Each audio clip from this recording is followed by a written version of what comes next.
প্রিয় দর্শক বন্ধুরা, এই মুহূর্তে উঠে আসছে প্রাথমিক থেকে কয়েকটি গুরুত্বপূর্ণ বিষয়, জরুরি খবর আপডেট। বন্ধুরা, প্রাথমিকের সেই সমস্ত খবরগুলি বিস্তারিত এই ভিডিওতে আলোচনা করছি, তাই অবশ্যই ভিডিওটিকে শেষ পর্যন্ত দেখে নেওয়ার প্রয়োজনীয়তা রয়েছে ও চ্যানেলটিকে এখনই সাবস্ক্রাইব করে সঙ্গে থাকুন। বন্ধুরা, প্রাথমিক থেকে উঠে আসছে বড় খবর। কবে 11,765 পদে প্যানেল প্রকাশিত হবে? এই প্যানেল কি খুব শীঘ্রই এই মাসে আসতে চলেছে? 2014-2017 দ্রুত নিয়োগ সম্পন্ন হওয়া কিন্তু অত্যন্ত দরকার।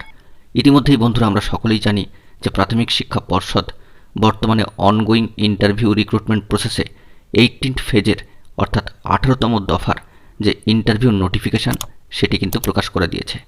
দীর্ঘ 6 মাস ধরে এই ইন্টারভিউ প্রক্রিয়াটি চলছে টেট 2014-2017 থেকে যারা উত্তীর্ণ হয়েছেন তাদের জন্য, এবং এই নিয়োগ প্রক্রিয়াটি অত্যন্ত তৎপরতার সাথে প্রাথমিক শিক্ষা পর্ষদ পরিচালিত করে চলেছেন। বন্ধুরা, মনে করা হচ্ছে যে এ মাসের মধ্যেই এই ইন্টারভিউ প্রক্রিয়াটি সমাপ্ত হতে চলেছে এবং সব কিছু ঠিকঠাক থাকলে এ মাসেই কিন্তু প্যানেল প্রকাশিত হওয়ার সম্ভাবনার জায়গা থাকতেই পারে বা উঠে আসতে পারে। যদিও অফিসিয়ালভাবে এ বিষয়ে এখনও পর্যন্ত কিছু জানা যায়নি, তবে প্রাথমিক শিক্ষা পর্ষদ যে তৎপরতার সাথে এবং পজিটিভ গতিতে কাজ করে চলেছে তাতে আমরা এটা আশা করতেই পারি, কারণ 2014-2017 নিয়োগ সম্পন্ন হলেই 2022-এর নিয়োগ প্রক্রিয়ায় কিন্তু হাত দেবে প্রাথমিক শিক্ষা পর্ষদ।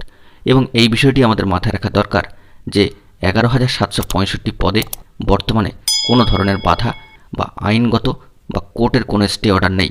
তাহলে এই নিয়োগ প্রক্রিয়াটি প্রাথমিক শিক্ষা পর্ষদ দ্রুত সমাপ্ত করতে চাইবে, এমনটাই কিন্তু আমরা আশা রাখছি। এছাড়াও প্রাথমিক শিক্ষা পর্ষদের বর্তমান সভাপতি সম্মানীয় গৌতম পাল মহাশয় পূর্বেই কিন্তু জানিয়েছিলেন যে 2014-2017 দ্রুত নিয়োগ সম্পন্ন করে শিক্ষা দপ্তরের কাছ থেকে নতুন শূন্যপদ চেয়ে 2022-এর নিয়োগ প্রক্রিয়ার বিষয়ে তারা কিন্তু ভাবনাচিন্তা শুরু করে দেবেন, অর্থাৎ বছরের 2 বার নিয়োগ। তাহলে বন্ধুরা, এটুকু আমরা আশা রাখতেই পারি যে দ্রুত 1 থেকে 1.5 বা 2 মাসের মধ্যে যদি 2014-2017 এই বর্তমান রিক্রুটমেন্ট প্রসেসটি সম্পূর্ণরূপে সমাপ্ত হয়ে যায়, অর্থাৎ ক্লিয়ার হয়ে যায়, তবে তার পরেই কিন্তু 2022-এর নিয়োগ প্রক্রিয়া শুরু হওয়ার সম্ভাবনার জায়গা তৈরি হবে। এবং ইতিমধ্যে যে খবরটি উঠে আসছে যে প্রাথমিকের ক্ষেত্রে 5ম শ্রেণীকে অন্তর্ভুক্ত করার একটা দাবি তুলছেন টেট 2022 থেকে যে সমস্ত প্রার্থীরা উত্তীর্ণ হয়েছেন তারা, কারণ প্রাথমিকের ক্ষেত্রে 5ম শ্রেণীকে অন্তর্ভুক্ত করলে সেখানে শূন্যপদের সংখ্যা কিন্তু অনেকটাই বৃদ্ধি পাবে, এমনটাই মনে করা হচ্ছে। এবং জেলায় জেলায় তারা এই বিষয়ে ডেপুটেশন কর্মসূচি পালন করছেন।